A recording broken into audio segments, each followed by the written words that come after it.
Welcome to the JD Remedy.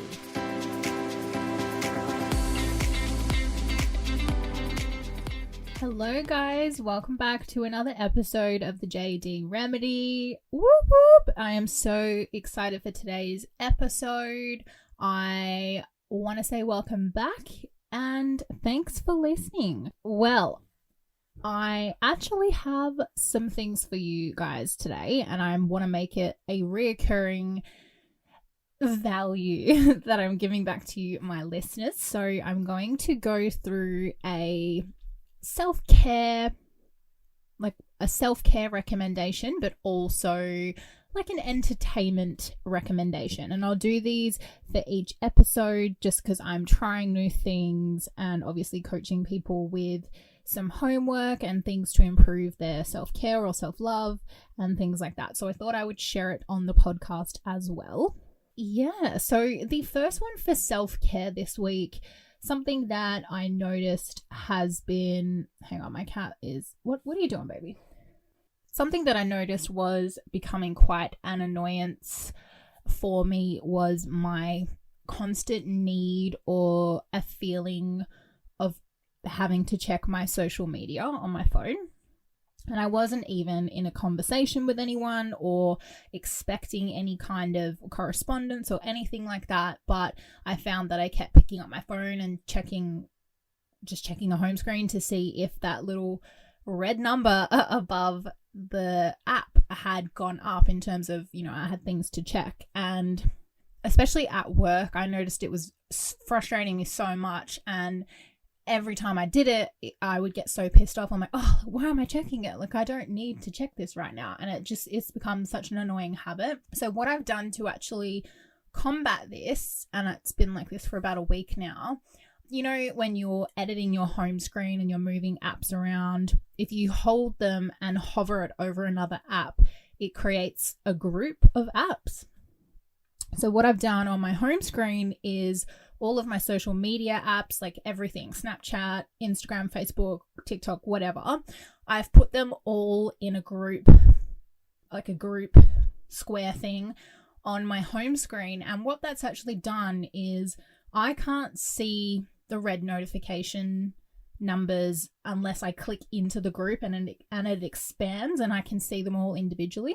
It's actually helped so much because I only check them intentionally now. Like if I've set up some time in the morning while I'm having breakfast, or like I'm having a lunch break at work, or when I'm in my relaxing wind down mode at home, just chilling on the couch, then that's when I purposely and intentionally check them. Other than that, so far for the week, I don't feel the need to kind of check it obsessively because I can't see them as well. So even if I'm opening my phone to go into something else like my bank account or my emails or whatever, I don't see that red number above the app and it doesn't make me want to check it because I can't see it. So I thought I'd share that with you guys because I can guarantee you almost everyone listening to this has probably felt that pull or that little bit of an obsession to check their app. So try it and see if it helps you for the week and let me know if it helped or whatever else you guys are doing to combat that little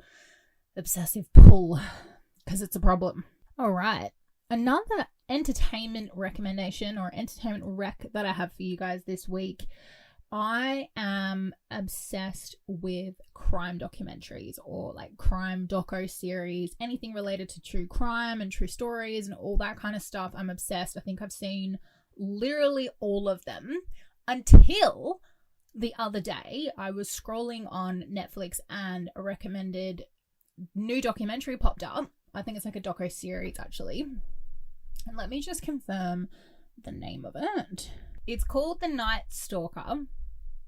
And I thought I had seen all of the really big crime cases like Ted Bundy, Hillside Strangler, like Jeffrey Dahmer, all that kind of stuff.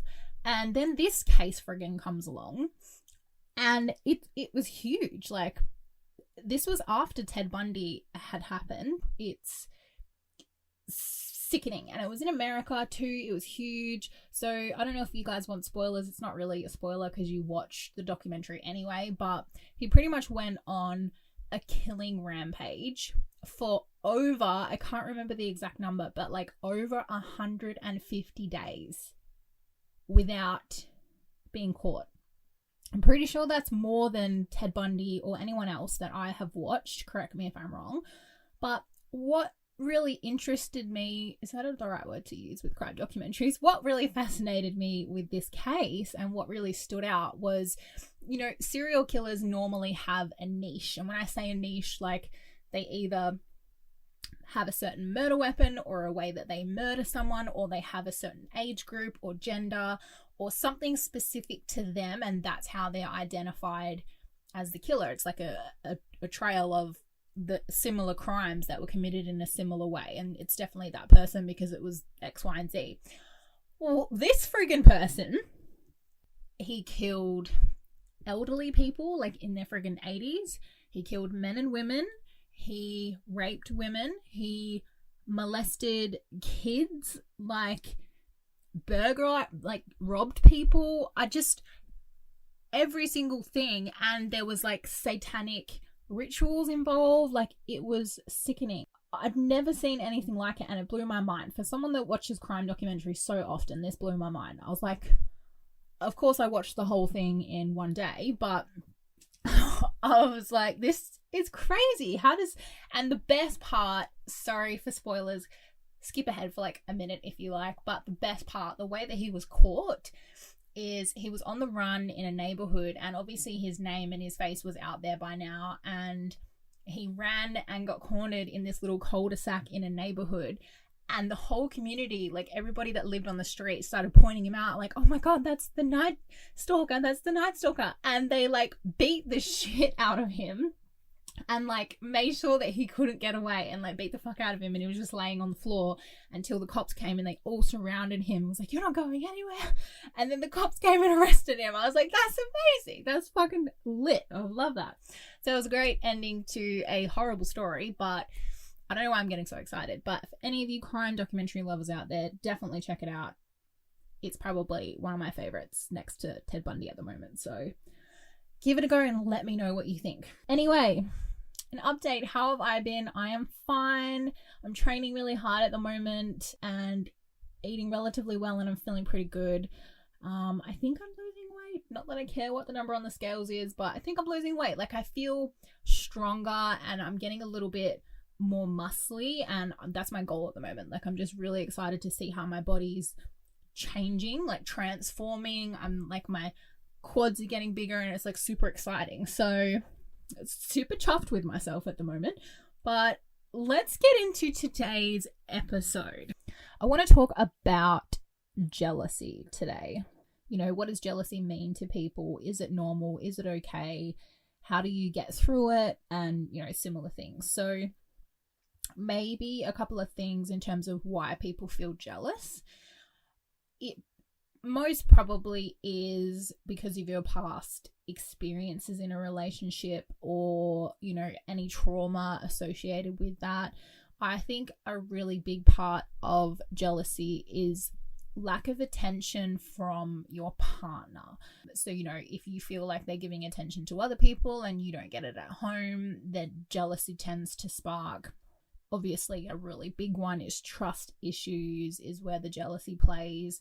Lack of commitment in your relationship. So if you feel like there's no effort on your partner's behalf, or you just feel like the relationship's going in nowhere, like those jealousy feelings do come up.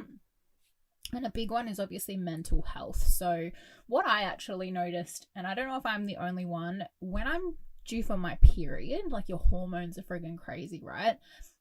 I feel super jealous, but not super jealous, but I'm not really a jealous person, but my jealousy normally sparks when I'm due for my period. And I think, I'm not sure if it has anything to do with the hormone imbalance or hormones changing. You know, when you're due for your period, you're super hormonal, but one of my symptoms of my period is jealousy. I need validation that we're not crazy, it's just hormones.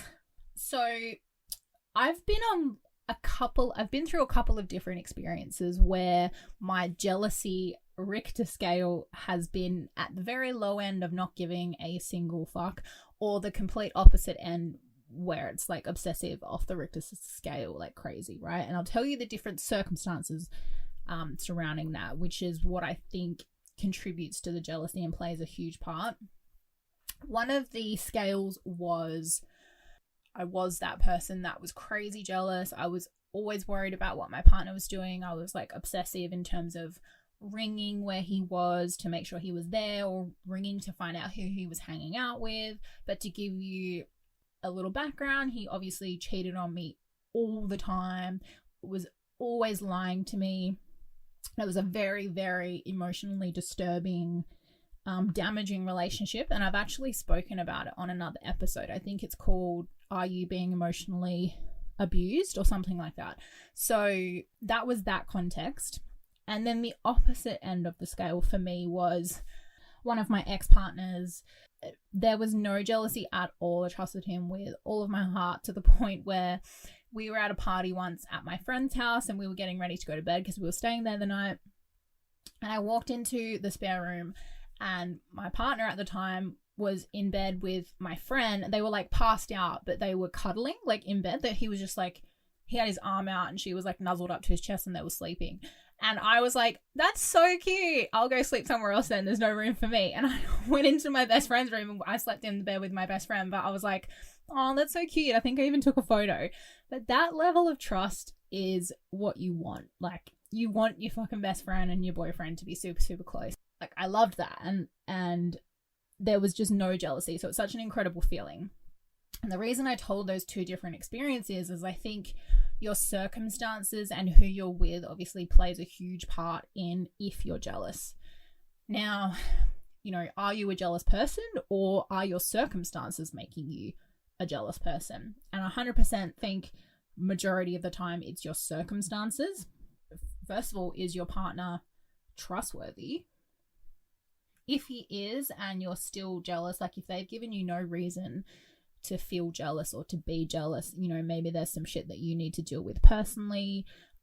Do you need to leave your baggage at the door? Because I think it's wrong if you've had previous situations where you've been cheated on, or, you know, someone broke your trust, and you bring that into a new relationship where your new partner hasn't done anything to warrant you being jealous or obsessive or anything like that. You know, they're two different scenarios, obviously, but if you're in that relationship and you know deep down in your heart that you're not a fucking crazy person that stalks where their partner is, and you feel like you need to stalk them on Instagram or whatever it is, if you know in your heart that you're not that person and you can feel yourself becoming crazy, maybe you need to ask yourself if you're in the right relationship, because you shouldn't be with someone that makes you jealous.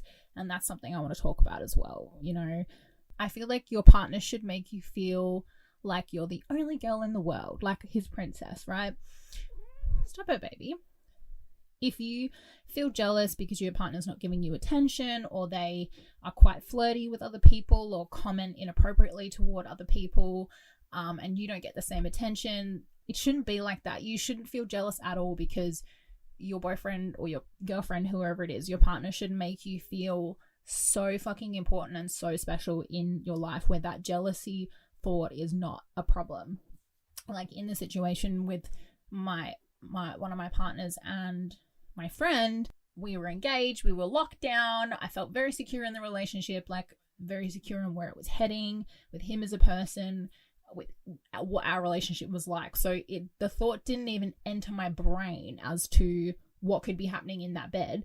I was just like, fuck, that's so cute. And then I was like, I'm going to bed, and went somewhere else. Like, it's so circumstantial. And my previous partner on the opposite end of the scale, where I was obsessive, if I couldn't see where he was, all my mind was thinking about was, is he cheating on me? Like, who's he talking to? It's not good for your emotional health to sit there and stress about this kind of shit. Like, find you a man that doesn't stress you out like that. Find a man that doesn't make, like, you don't feel jealous. And, you know, the opposite end of that is if your partner is super, super jealous and they're not willing, like, you've done nothing to warrant them feeling jealous. You're a really good partner. You've never cheated. You've never, you know, done anything to warrant them feeling insecure and jealous. Then that's not fair on you as well. They need to deal with their shit, and it's not your problem, and it's not up to you to reassure them constantly or get yelled at all the time for speaking to the opposite sex or, you know, whatever is pissing them off. Like, you should be with someone that trusts you, where you can still have a life outside of the relationship, or, you know, speak to the opposite sex or the same sex, whatever scenario you're in. Like, that is what a healthy relationship is, and that's what needs to happen for you. If you think that you deserve that kind of relationship, which 100% you do, then you need to make that very clear. And that comes into the next part that I want to talk about, which is communication, and how that is a huge part in reducing jealousy and feeling comfortable and secure in your relationship. I'll give you an example of how communication can stop those uneasy thoughts, stop the jealousy, and just put it to rest straight away. So it's not a constant thing that you're worrying about. It's not a constant thing that you're thinking about. That's it. So a recent example is one of my partners had recently broken up with his ex-girlfriend, and they were just like, you know, texting just about, you know, some of their belongings and that kind of crap, whatever. And I noticed that when he was texting her, he was sending X's, like kisses.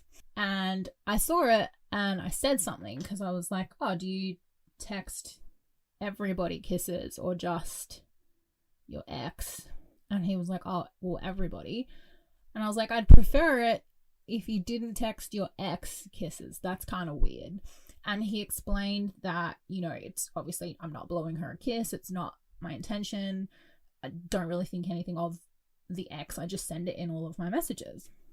And I was like, well, yeah, I get that. I respect that. But I prefer it if, I don't care if you do it to anyone else. Just don't really want you to send an ex to your ex-girlfriend. And he was like, yeah, okay, no worries. I won't do it. It's not really, no problem for me. So, and then it was resolved, and I felt good, because you should never feel like you're being petty. Like, if something makes you feel uncomfortable, first of all, you should have a relationship where you feel like you can talk about that kind of thing and you're not judged for it.